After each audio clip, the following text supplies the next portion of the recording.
Hein? Toi, c'est qui? Nous sommes les agents infiltrés. Où? Les agents de Paul Kagame infiltrés au Cameroun. Des agents de Paul Kagame infiltrés au Cameroun. Bien sûr. Vous êtes infiltrés dans quel secteur, par exemple? À la police. Gendarmerie. Puis Obi, Interpol. Interpol. Donc, dans tous ces milieux-là, Bien, vous êtes infiltrés. bien sûr. Comme Rwandais, comme policier rwandais ou comme policier camerounais, mais avec l'esprit du Rwanda. Comme policier camerounais avec l'esprit du Rwanda.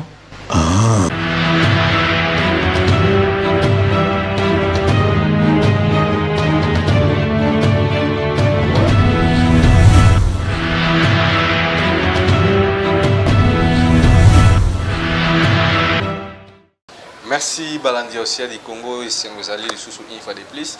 Il y a plus Sabiso Matoui, il y a plus Sabiso confiance de vous continuer toujours pour s'abonner à la chaîne de Libération. Aussi du Congo vous continuer pour s'abonner, bah j'aime la vidéo pour partager bah émission. Ils appellent une façon de soutenir Bitumba ou la chaîne ya Libération tout ça ko bundani tout ça ko soramboka Congo lelo parce que bomoni makamoza pour les kanakati ya mo Congo pour éviter bah redire makamoza ko les kanakati Congo actuellement ils ont makamoza. Bon, c'est très compliqué. Compliqué pourquoi? Parce que biso baï Congomani de tout le comme ça c'est compliqué. Parce que tant que tout le monde a policier na biso, tant que tout le monde a FARDC na biso, tant que tout le monde a bagarre républicaine, na kati na bango moko, ba mesusu ba komi ko benga l'homme de l'appel doit quitter nos esprits. Même biso na kati armée awa bo makambo to ko mona to ko sepela ngote. Mais biso to ko tiaka edike na bino bayi politique o boko bunda pona soulèvement populaire parce que biso même na kati ya armée na kati ya la police infiltration ezali okotala boy major congolais mais mutoza likolo na ye colonel azako kamba donc na kati ya armée occupation pe ezali mais moyen lokola ne bo ba soda baza na mitindo na bo bazwaka moyen basala autrement ezate bango banso ba ko tia elike ka epa ya bayi peuple. Mais nga nazo mituna ta obino ba soda boko ba makambo mana bozo mona ngote que bien que bino boza ba oboto saka meeting de tom mibeke uta pas ba kozina bino mais pourquoi tango biso to bimaka pour na ko réclamer soulèvement populaire pour na ko tambola pour na ko changer makambo pourquoi bino ba soda wana to mona ki na mikili misusu awa na Egypte armée na la police ba yokani ba lobi notre kobeta peuple était parce que revendication peuple ko senga eza normal yango wana na okende na kombo ya ba kongomani ba su bilenge ya zai pour na ko présenter bolimbisi na ngai na kondom Mobutu Sese Seko Kumbendu abaza batu babanayi komona Mobutu mabe pendant 32 ans de lutte pendant 32 ans ya règne ya Mobutu bato banayi koloba Mobutu dictateur Mobutu mutu mabe or Mobutu bandaki ko batela bayi kongomani bayiza iro à l'époque yango wana sekulaka bisiko vandi biso bana na yo biso bakoko na yo na kombo ya bana nyoso ya Congo na kombo ya bana nyoso ya Zaïre bien que ba reconnaître ba oyo bandaki ko sala te pona bango to ko fuka maliboso na yo pona ko senga bolimbisi olimbisa biso na mabema so oto bandaki ko kanise pa non parce que tozwaki instrumentalisation utaki pa famille ya Tshisekedi famille Chulombo ba traître o ba instrumentalisation ki ba jeune pona ko bundisa yo or yo mona ki déjà na musika o bandaki ko batela oya yo bana pendant 32 ans yango wana soki ba défaut peut-être ba moyen to ko yaka na tombe na yo pona ko fukama pona ko senga bolimbisi wana nabi ke milimo bakoko milimo banguza bisike ezali bisiko moko pozali oyoki bolimbisi ya bakoko na yo oyoki bolimbisi ya bayi jeune o bazalaki instrumentaliser na tango wana na famille ya ba traître collabo ya Tshisekedi to fukami pona ko senga bolimbisi eloko to ko senga na yo sekulaka okotisa biso esprit na yo elombe mobile Mobutu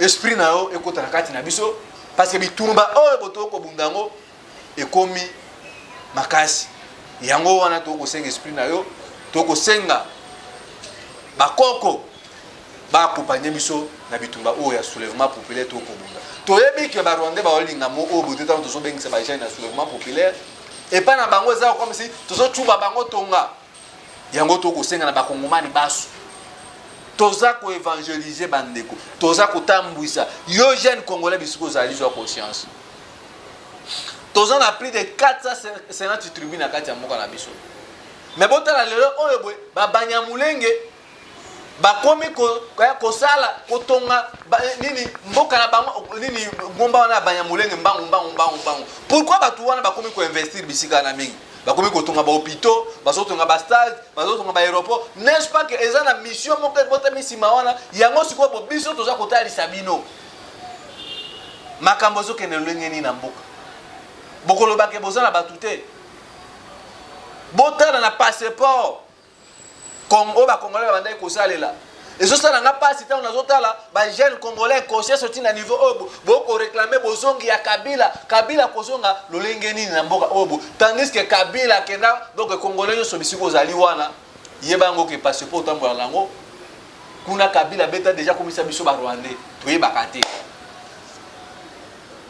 beta kota na Google beta minafet au mona que non Kabila kotisa biso komisa biso ba Congolais ba Rwandais biso ba Bantu depuis quand tokomi ba Rwandais et puis makambu o eza koleka na kati Afrique awa boy tango mission à Paul Kagame atindi batu na espion na Amérique na Cameroun na partout na Afrique awa boy Kagame atindi espion na e pona kokenda ko infiltrer ba mboka wana bino na communauté na bino ya Union africaine bovandi bokari munoko boye ba okeno le biso tozo subir injustice Paul Kagame akobonisa biso pona ba richesse na biso sima ya Paul Kagame sana batu ko baza sima ne ba kotinda e tant bazo bisabino que non le paradis existe le paradis pas ba mindele existe raté pas ba mindele le paradis c'est l'Afrique paradis on a ba mindele ya ngwana ba occidentaux ba français ba belge tant ba kana jardin de la bango ezala ka RDC parce que na RDC nyo sezali ndenge bomona kina la kisaki bino na mikoleleki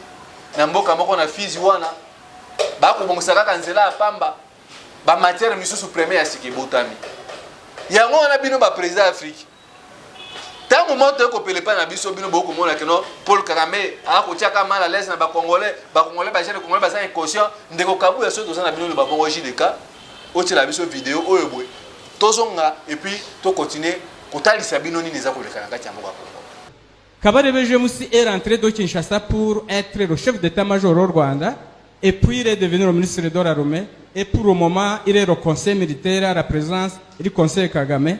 Il a fait un discours la semaine passée. Il a appelé toute la jeunesse rwandaise. Il a dit qu'ils sont dans des difficultés parce que tous les réfugiés qui sont dehors, les enfants sont en train de gagner dans les écoles. Ceux qui font le commerce sont en train de beaucoup monter dans le commerce, ils ont beaucoup d'argent, ils ont des enfants intellectuels. Et pour cette raison, il a appelé la jeunesse rwandaise de sortir pour les exterminer dans tous les pays où ils se trouvent. Comme ça. Il les a appelés officiellement. C'est que tous les discours se passent dans notre langue anti-Rwanda. Okay. Mais sur les réseaux sociaux, ça passe. Ça passe comme ça, mais dans notre langue. C'est-à-dire, il a appelé le conseiller militaire de Kagame, il a appelé toute la jeunesse officiellement de se défendre en descendant dans tous les pays pour éliminer tous les jeunes de réfugiés qui sont en train de réussir dans les universités, qui sont en train de faire beaucoup de commerce, qui sont en train de monter, et ainsi de suite.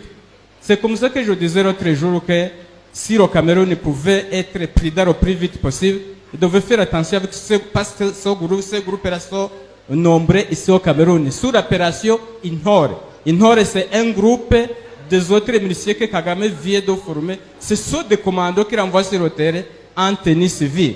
Et ils sont si nombreux ici à Yaoundé.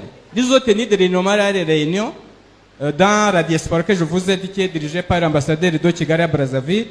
Ils ont tenu des réunions et ils ont informé à tous les répartissants ici à Yaoundé que les décisions qu'ils ont prises dans cette réunion, les décisions seront communiquées ultérieurement.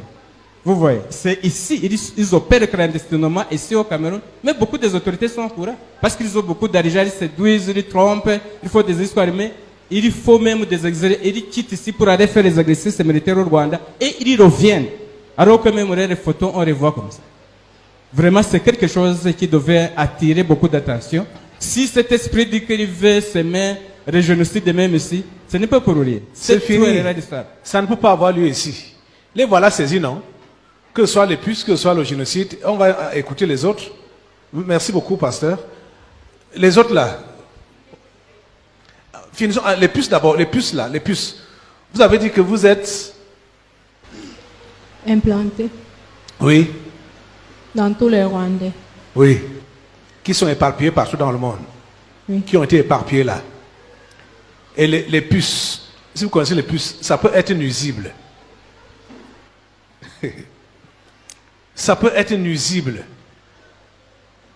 Donc c'est pour nuire à la paix et à la tranquillité de tous les endroits où ils partent. Et pour les repérer également. Et pour les repérer également. Donc ça joue double rôle. Vous jouez double rôle. Oui. Nous vous exterminons aujourd'hui. Pas derrière ce qui. Là, c'est qui? Là-bas. Hein? Toi, c'est qui? Nous sommes les agents infiltrés. Où? Les agents de Paul Kagame infiltrés au Cameroun. Des agents de Paul Kagame infiltrés au Cameroun. Bien sûr. Vous êtes infiltrés dans quel secteur, par exemple? À la police. Gendarmerie. Puis Obi, Interpol. Interpol. Donc, dans tous ces milieux-là, Bien, vous êtes infiltrés. bien sûr. Comme Rwandais, comme policier rwandais ou comme policier camerounais, mais avec l'esprit du Rwanda. Comme policier camerounais avec l'esprit du Rwanda. Ou donc comme militaire camerounais, mais avec l'esprit du Rwanda. Tu as tout compris. Comment vous êtes infiltrés dans ces milieux-là? Puisqu'ici il y a les puces. Ah, oui, comme il y a les puces. Bon, Alors, comment ça s'est fait? Pas de contact avec des Rwandais physiques? Ou bien... Hein? Quelle organisation les gère? C'est HR. Parmi eux, il y a les nous dedans. Il y a les agents. Si là-dedans. Des agents de Paul Kagame Oui. ou HCR. Nombreux. Nombreux. Ils travaillent pour le compte de Paul Kagame. C'est comme ça qu'on fait dans chaque truc pour les identifier. Nous sommes là. Uh-huh. Leur carte, ce qui permet qu'on les identifie. Nous sommes là. Les fous, s'ils n'ont pas compris pourquoi leurs trucs ne sortent pas. Le C'est cas de séjour ne sortent pas. parce qu'on veut infiltrer, ça n'arrive pas. On veut s'infiltrer dedans.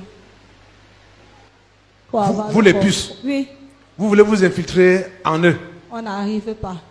Mieux ça reste. Donc c'est au travers de ces cartes-là, de ces Bien papiers-là que sûr. vous vous infiltrez. Ils sont identifiés en tant que quoi? Réfugiés rwandais. Alors, c'est par là. Parce que vous voyez comment je pose les questions là, pour avoir des éclaircissements. Puisque un simple ne va pas comprendre que comment est-ce que les agents de Paul Kagame vont se retrouver à la police, à la gendarmerie, dans l'armée camerounaise, au BI. Comment ça?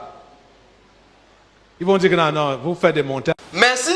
Na kati ya vidéo wana na yebisaki na banaki déjà kosala éveil na ba président africain. Bomo na kati ya vidéo wana bakangi ba Rwandais ba Tutsi na Cameroun. Paul Kagame atinda bango banda kala baza na Cameroun, baza na Algérie, baki au travail, ba misusu baza na kati ya gendarmerie, ba misusu baza na makama Interpol, ba misusu baza na kati ya la police, ba misusu bokomona bango no batuana bango moko bazo témoigner wa. Pour vous dire que non, Paul Kagame c'est un espion oyobomutu oyobo, je ne crois pas que c'est un africain. Aujourd'hui Paul Kagame na Félix, je ne pense pas que bato baza ba africain.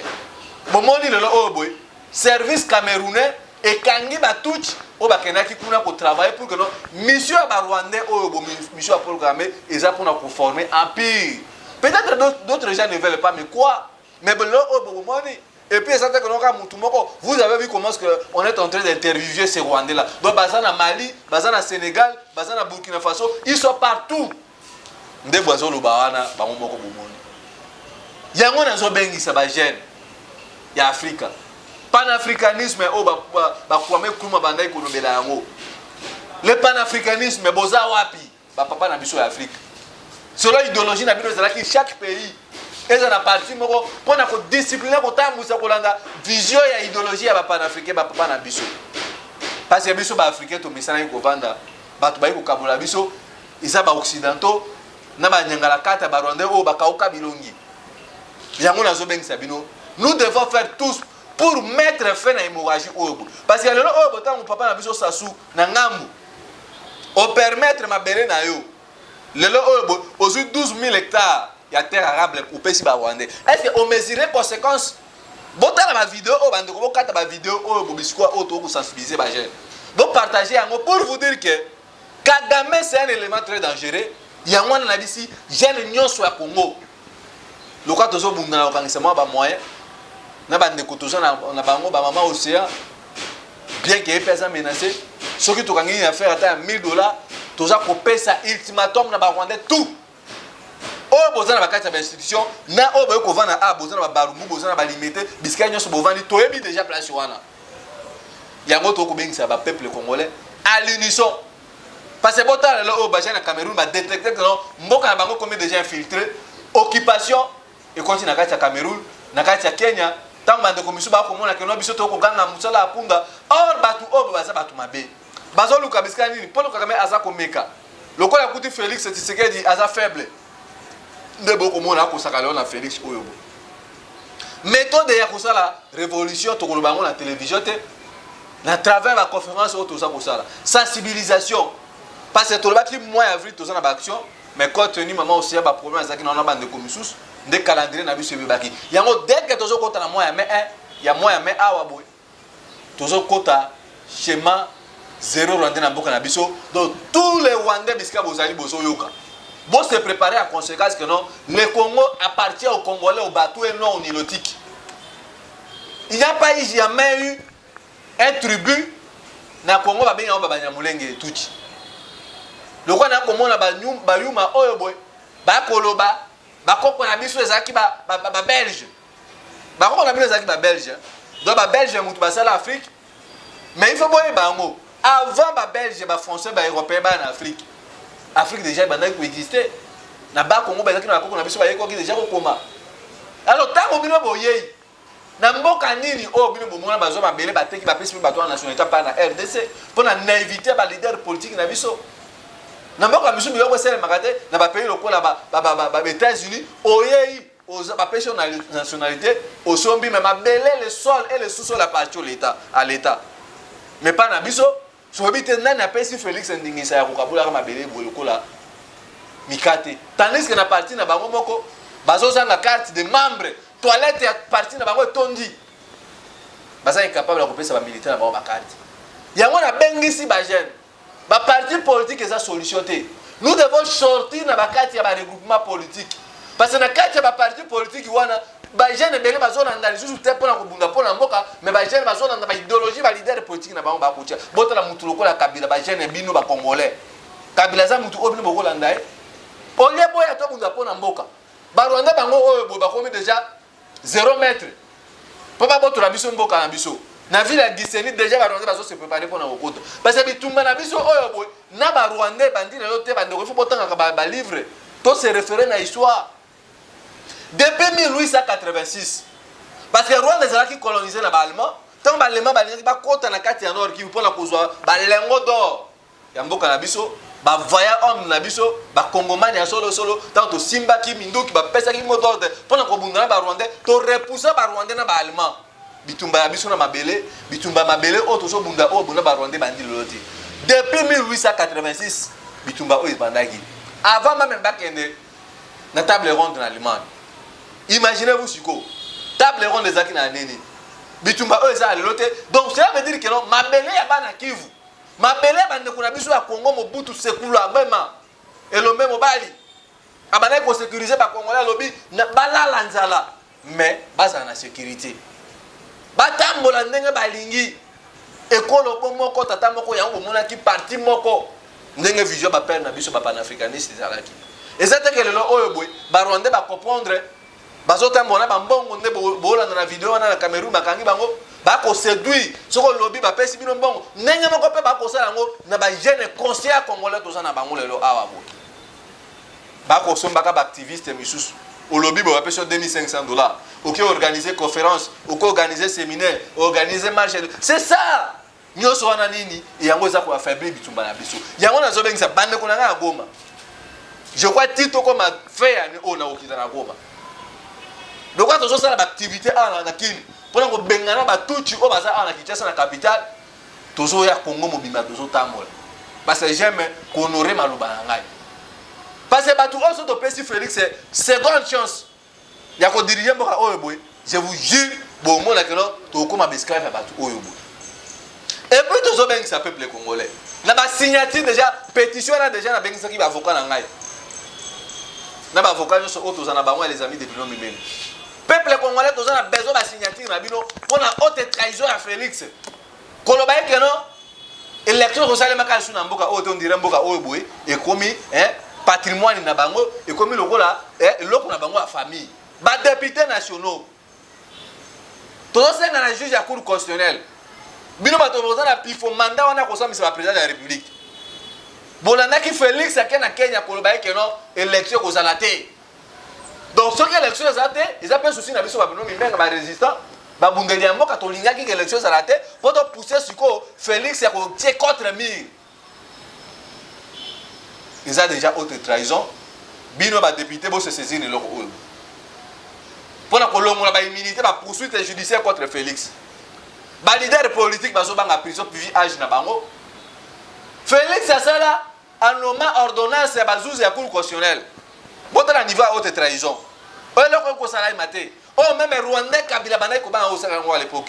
Anuma ba juge à cour constitutionnelle, ba prêter serment na kati ya palais du peuple l'Assemblée nationale. On est hymne national ya mboke beta. Hymne national ya bande ko na biso ya Kasai mutu beta ba ya UDPS hymne national. Mais ba leader politique o boyebi bango banso na Congo ana Kinshasa moko ta fungola mundu ko na epona ko ba par ka nga mutu loba makambo wana. Boso mo na place toujours récolter signature ya bayi Congo mali baso pour la trahison. Comment est-il possible hymne national la parti politique ya tribu moko tinima ko yemba na kati ya palais du peuple haute trahison ya mwana bana Congo botala bisika o bituma biso zali. Biso nyoso. Bino ba Congolais libanda diaspora.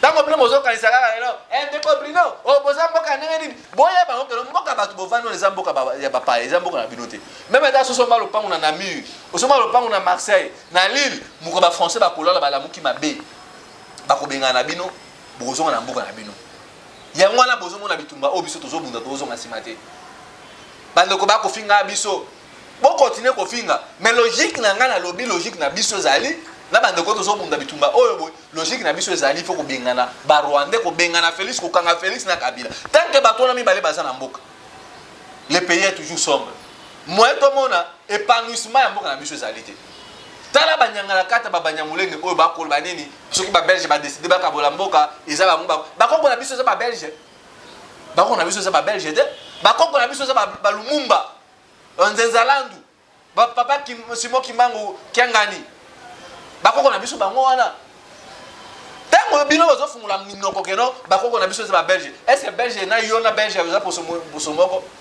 bango baza na poso pembe biso toza na poso moindo so nini sali ka tokoma bakoko biso na bango yango na zo bengisa bana Congo ko banga elongo na bitu na biso soki ka to bundi te pona mboka oyo boy to koma esclave batu oyo yango na bozo mona to kondima to koma ba fou pona ko sauver mboka. Parce que totali de 1960 ti lelo o boto komi na 2022 ba leader politique na bango na bazo baluka bazo se protéger bango na bango bazo imambongo bazo mona mboka zo kende à l'époque ministre affaires étrangères chez Okitundu na Remoti Banda ba yeba ki ke no passeport auto ko sala la obo eza passeport ya ba Rwandais ba ko imprimer na kati ya Rwanda mais le kola mboka ezaki na kati ya occupation eza petit lelo na kati ya occupation babana ko sala pona batuchi ba ko banga bango moyen ba chez Okitundu ba loba vérité na peuple congolais la quitter ministère des affaires intérieures ayeba ki makambo obo à l'époque boshab vous avez travaillé, vous avez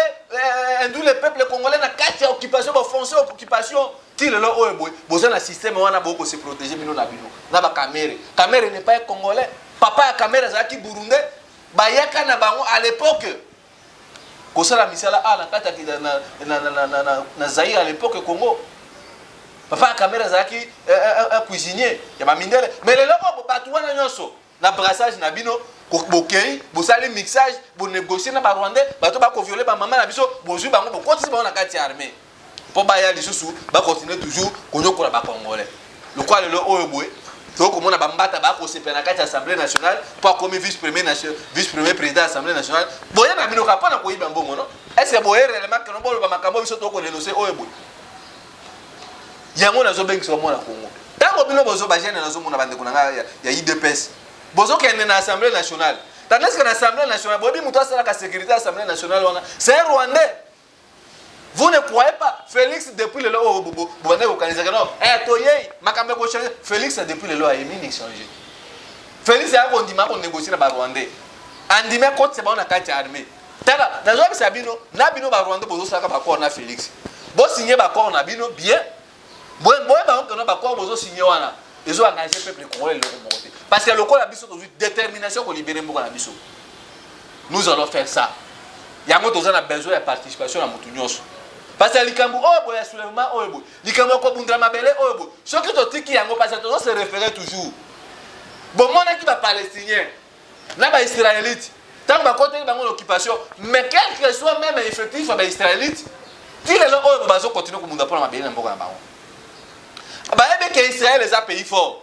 Azana ba lien na États-Unis ba nani ba soutenir kae mais ba palestinien pour na mabena bango bomona ka butu moyi ba kubunda ndenge mako pe biso to ko bunda ndeko mako akoloba bo kana ko bunda nini bo sima minduki tala ndeko bino bozo ba makamwa ya moko ezolekela ngai tango muza yeyi asinyaki ba ko yena ba Rwandais ba ye ba cotiser na pouvoir amoni ke mboka za na kati ya infiltration occupation alobi na batu wana bozonga wana bisikana naza ko féliciter Mouze parce que esprit ya patriotisme ezo ki ye ndebo mona ki Mouze dénonçaki alobaki peuple congolais bobima bosimba minduki bosimba mabanga bosimba bapine botumba ba Rwandais parce que batu oyo baza batu mabe ezalaki na mutu ya mboka kosia se bandaki kuna ndebo mona ki na changu to resisa ko kanga ba Rwandais to resisa ko tumba ba Rwandais voilà mais yo zo ba que non e pas bima nani kuto za tala problème auto za ngolo so comme président de la République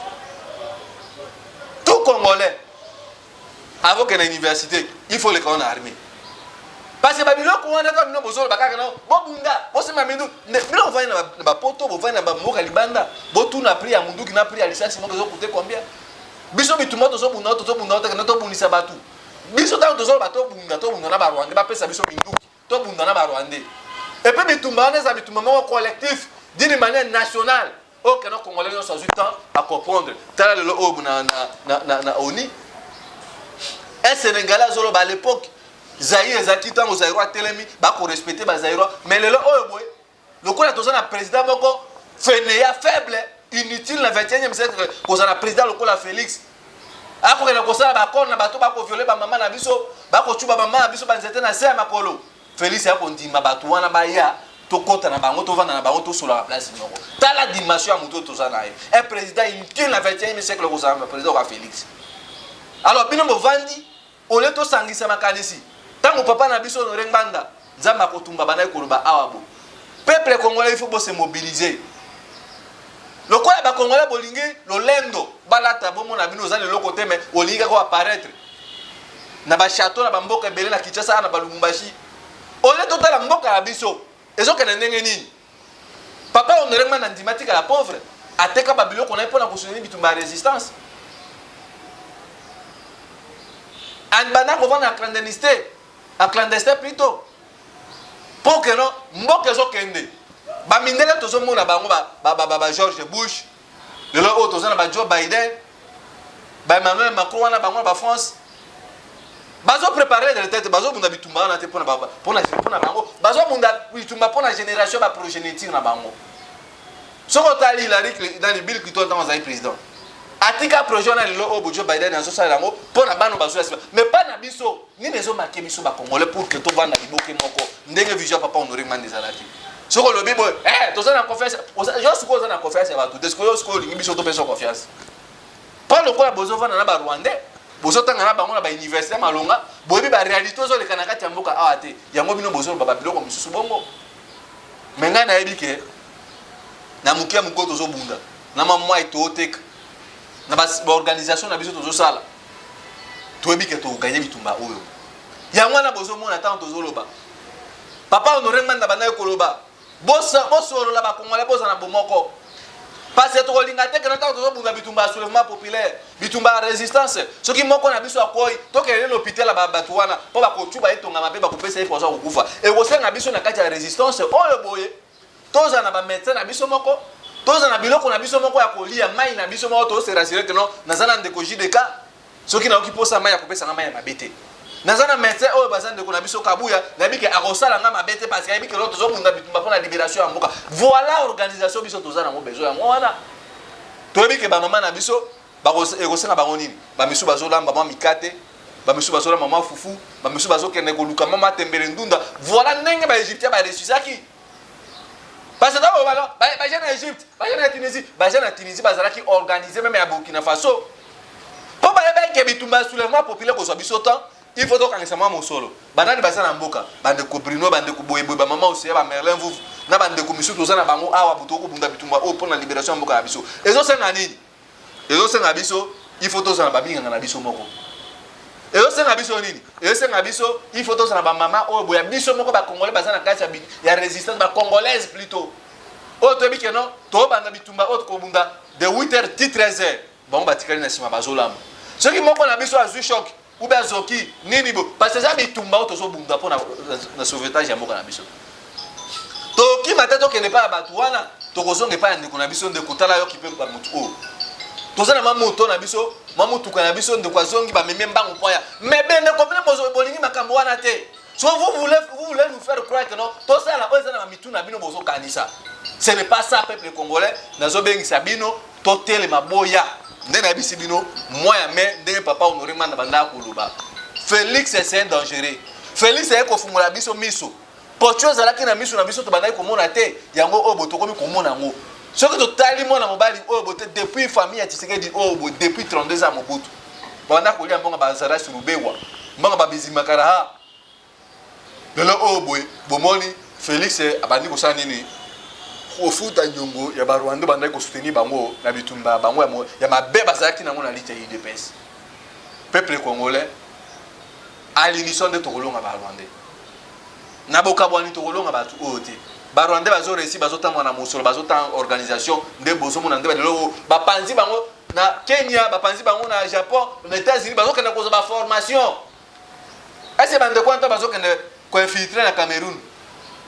Est-ce que ça na bonne volonté na bango moko ba tieni bango ba disposer bango ba moyen pour na kolonga Cameroun ku Rwanda po bazo sala ba misu ba ke Rwanda ba ke nani na Cameroun na Congo Brazzaville bazo travailler pour nos hommes na policiers za policiers congolais policiers za policiers sénégalais or c'est un policier sénégalais mais esprit na c'est esprit rwandais esprit batouane za ya bona zo senga ba dirigeants africains nous devons arrêter pour le Kagame ce qui tiki pour le Kagame na Félix un jour vous allez regretter et puis vous allez me donner raison peut-être ça sera tard yango na sengi na bande ko nganya so congolais conscient bo soutenir bitumba oyo na ba aide na bino numéro ezali wana na M-Pesa identité pe ezali wana so onde ko Bruno oya nga contribution yango onde na tali sibino tozo sola déjà ba médecin oya biso tozo sola pena ba mama ko ba kolamba mikate tozo sola pena ba ndeko qu'est-ce qu'il y a tokobela moko abeli ba ki ba soigner wana voilà nde tokolonga batu oyo ba stratégie nyonso ko étaler wana télévision te ko tenir à temps parce que makambo musu toujours travailler en l'éternel pour na ko bimisa ba secret na biso numéro ezali plus 243 81 73 11 702 wana ndo ko kotinda 1000 francs 500 francs na contribution pour permettre biso to soma ba papier to sa ba banderole ba kaliko bani esunga pe biso soki pe ko sunga te ba idée na bino pesa malamu ba passer na bino ba proposition za malamu mais ezala non que no tindi $10 na okomi obesa biso ba ordre non et le point est nous voulons construire notre pays nous voulons redonner une autre image pour na mboka na biso parce que ceux qui le lot tolongi bitumba oyo butu zuba konzi pour ba travailler pour na peuple et que ça la bénéfique pour na mutu nyonso. Plus 243 81 73 11 702 wana nde boko komela biso ba message na bino ko za le bienvenue. Nde na message toujours koloba kubanga elo mwa mitu na biso liboka pilipili esila so na mokolo monte. Bande konanga mbandaka singa mbandaka pilipili bende na pesi bino mbote babukula kabisika bozali bande kwa kisangani singa mwambe bande konanga bandu ya Kasai Lubumbashi wetu bande konanga kindu bino nyonso ba Congolais bisika bozali bo partager ba mission oyo bo s'abonner na Océan du Congo parce que mboka ezana danger soki to bundite et vous a déjà trop tard ya lelo na soki awa boy soki nzamba lingi to kutana bino lobi bye bye.